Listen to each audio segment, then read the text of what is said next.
আল্লাহ রাব্বুল আলামিন পবিত্র কুরআনুল কারীমে ঘোষণা করেন, মানুষ যখন মারা যায়, মানুষ মৃত্যুর পর 9টা আফসোস করতেই থাকবে। কয়টা আফসোস? 9টা আফসোস করতেই থাকবে।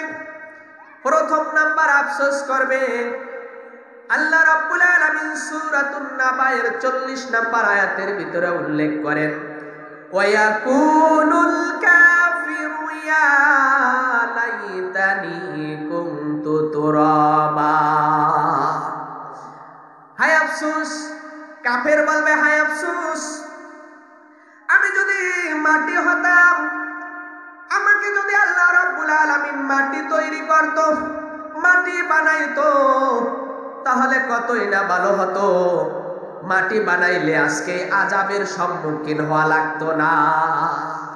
এজন্য এই আফসোসটা করবে মানুষ মারা যাওয়ার পর কবরের ভিতরে।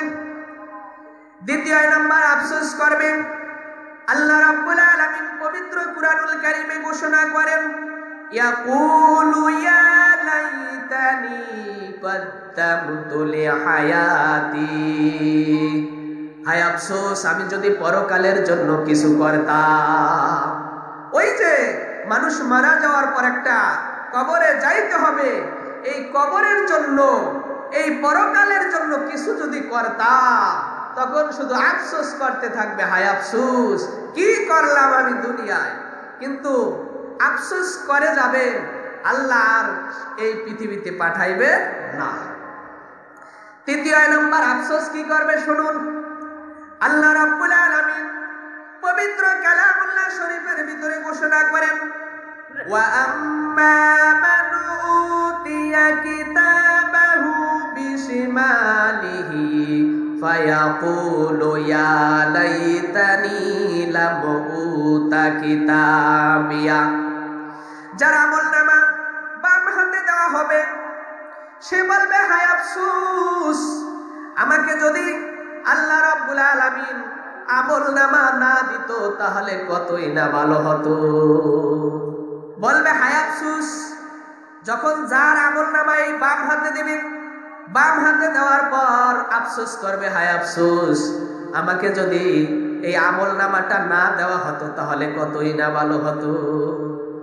আর আপনি মারা যাওয়ার পর আপনার আমলনামা দিবে হয়তো ডান হাতে, না হয়তো বাম হাতে।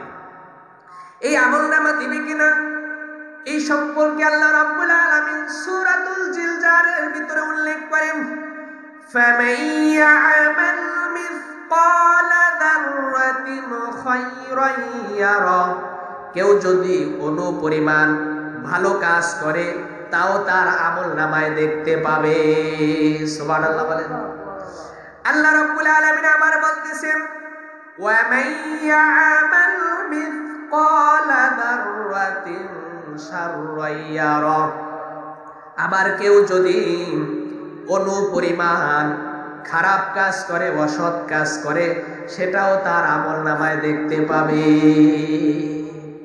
সব আমলনামায় দেখতে পাবে আপনি কি করতেছে। চতুর্থ নাম্বার আফসোস কি করবে, আল্লাহ রাব্বুল আলামিন সূরাতুল ফুরকানের 27 নম্বর আয়াতের ভিতরে উল্লেখ করেন, ওয়া ইয়াউমা ইয়া'আদ্দুয যালিমু আলা ইয়াদাইহি ইয়াকুলু ইয়া লাইতানি ইত্তাখাযতু মা'আর রাসূলি সাবিলা। অপরাধীগণ সেদিন তার হস্তদ্বয়কে হাতকে দংশন করতে করতে বলবে, হায় আফসোস, আমি যদি রাসূলুল্লাহ সাল্লাল্লাহু আলাইহি ওয়াসাল্লামের পথ, রাসূলুল্লাহ সাল্লাল্লাহু আলাইহি ওয়াসাল্লামের মত তাকে অনুসরণ করতাম, সেখানে যা আফসোস করবে। কিন্তু এই দুনিয়ায় তাদের আফসোস নাই। অপরাধী তারা নিজের হাতকে নিজে ধ্বংসন করবে, চেহারার সাথে শুধু মারবে। এভাবে দংশন করতে করতে বলবে, আমি যদি রাসূলকে অনুসরণ করতাম, রাসূলুল্লাহ সাল্লাল্লাহু আলাইহি ওয়াসাল্লামের পথ অবলম্বন করতাম, তাহলে আফসোস করা লাগতো না। পঞ্চম নাম্বার আফসোস করবে, আল্লাহ রাব্বুল আলামিন সূরাতুল ফুরকানের 28 নম্বর আয়াতে বলেন, ইয়া ওয়াইলাতা লাইতানি লাম আত্তাখিদ ফুলানান খলিলা।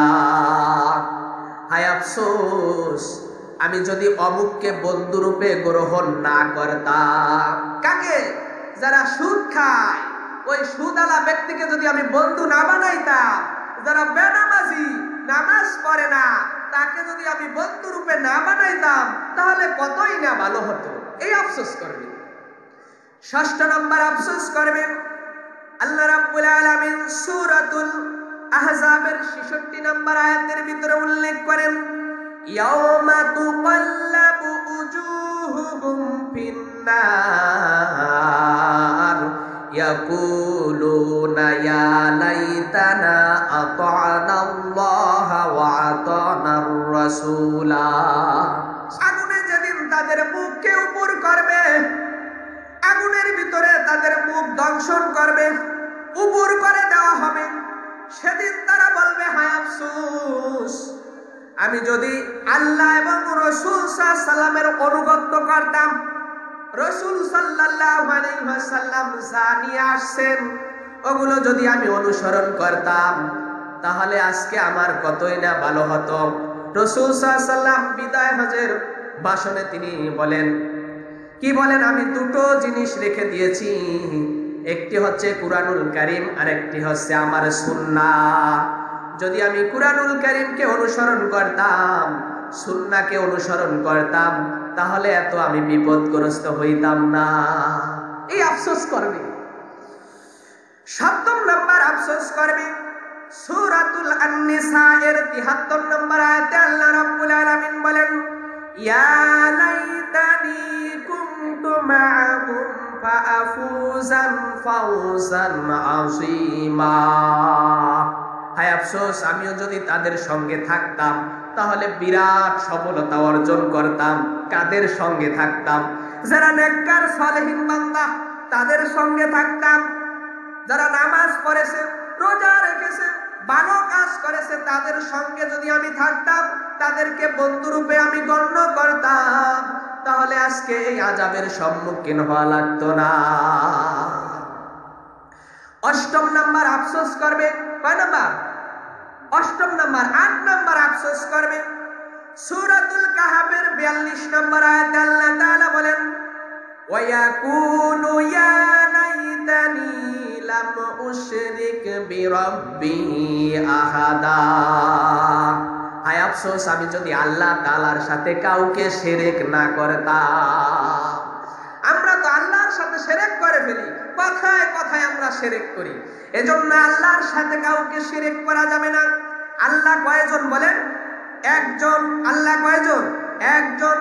আল্লাহর সাথে কোনো শরীক করা যাবে না, তার সমকক্ষে আর কেউ নেই।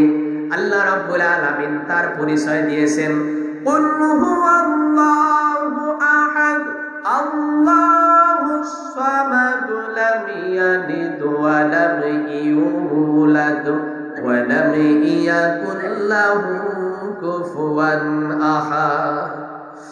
৯ম নাম্বার আফসোস করবে, যে শেষের আফসোসটা, সেই আফসোসটা কি করবে?